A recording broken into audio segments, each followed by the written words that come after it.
Okay, we are opening up a bizarre 500-year-old cold case file today. We're looking at a terrifying historical anomaly where the victims quite literally danced until they dropped. We're going to examine the infamous dancing plague of 1518, an event that completely gripped the city of Strasbourg.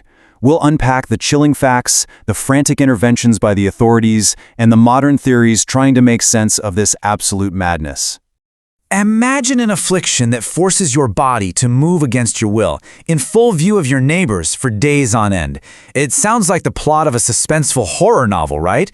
But historical documents, from physician notes and cathedral sermons to literal city council records, prove that this really, truly happened. Part 1.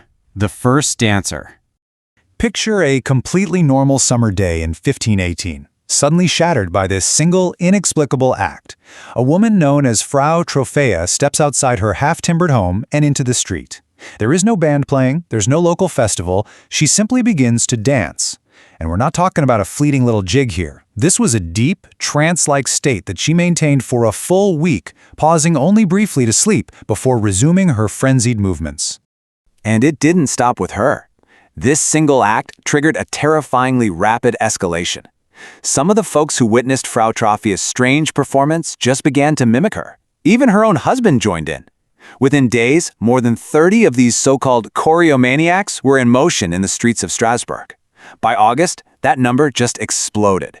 Historical sources estimate anywhere between 50 and 400 people were ultimately afflicted by this relentless compulsion. Part 2. The contagion spreads. Now, I want to be absolutely clear here, this was not some joyful celebration. The gruesome details from the archives prove these victims were literally trapped inside their own thrashing bodies. It was pure physical torture. Observers noted the dancers had completely vacant, expressionless eyes. They were totally drenched in sweat, arms violently thrashing around. Imagine the horror of seeing blood pool into their swollen feet, eventually bleeding right through their shoes, all while they cried out desperately for help. They couldn't stop. They just danced until they collapsed from extreme exhaustion, hunger, and thirst. There's this chilling quote from the historical record, highlighted by writer Ned Pennant-Rea, that perfectly captures the visceral horror of this, a contagion that completely hijacked its victims. It was this unstoppable force that stripped away absolutely all human agency. And that brings us to a major point of debate in our case file, the death toll. Modern researcher John Waller points to later accounts claiming up to 15 deaths actually occurred per day at the outbreak's peak. If that's true, the total death toll could be in the hundreds. However, and this is where the mystery deepens, official Strasbourg city records from the actual time of the events mysteriously mention no fatalities at all, 0. So did the city cover up the deaths to prevent mass panic, or were the stories wildly exaggerated over time? That discrepancy keeps this cold case wide open. Part 3. A Deadly Cure. So how did the authorities handle this? Well, initially, physicians explicitly rejected supernatural causes. Instead, they leaned on the medical science of their day, blaming the peculiar condition on hot blood. The accepted theory was that the blood had literally overheated, causing these uncontrolled movements.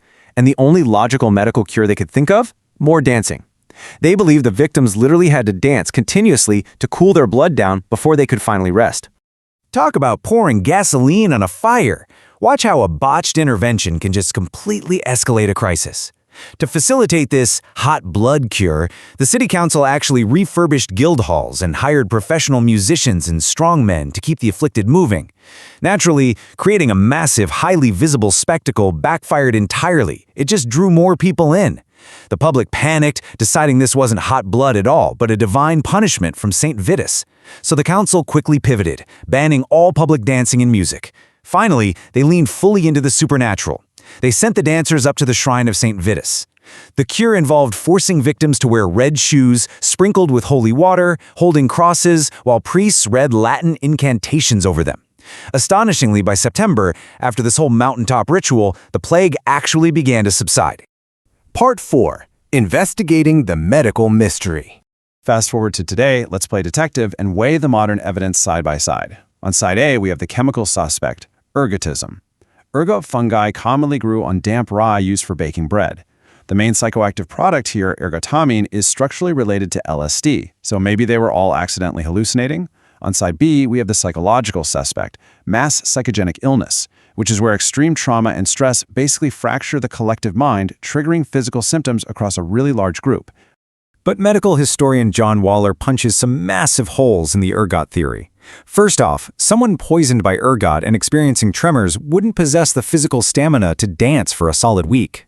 Second, hallucinations are notoriously unpredictable. It is virtually impossible that hundreds of people would have the exact same specific reaction, dancing, to a chemical trip. And finally, the geographical clues just don't fit. Outbreaks kept happening along the Rhine and Moselle rivers, areas with totally different climates and crops, which shouldn't happen if a specific crop fungus was the culprit. A chemical suspect just doesn't quite fit the profile. So that points us toward a deeply psychological answer. The 16th century in the Alsace region was brutal, even by the rough standards of the early modern period.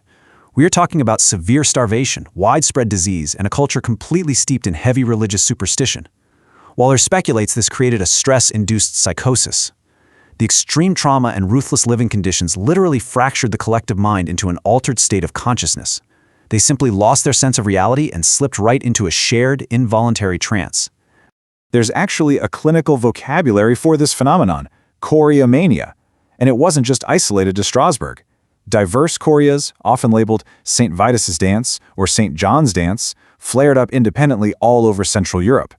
There was even a bizarre parallel in 15th century Italy called tarantism, where people believed a tarantula bite made them dance convulsively, and the only cure was to shimmy to a very specific kind of music. It just goes to show how immensely powerful the connection between cultural belief and physical movement can really be.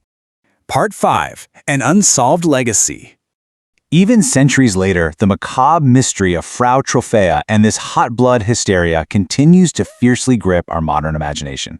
It's inspired everything from Jonathan Glazer's 2020 short film to the track Choreomania on Florence and the Machine's appropriately titled album Dance Fever, right down to progressive rock songs and speculative literature. The image of a town dancing against its will remains a deeply unsettling metaphor for completely losing control.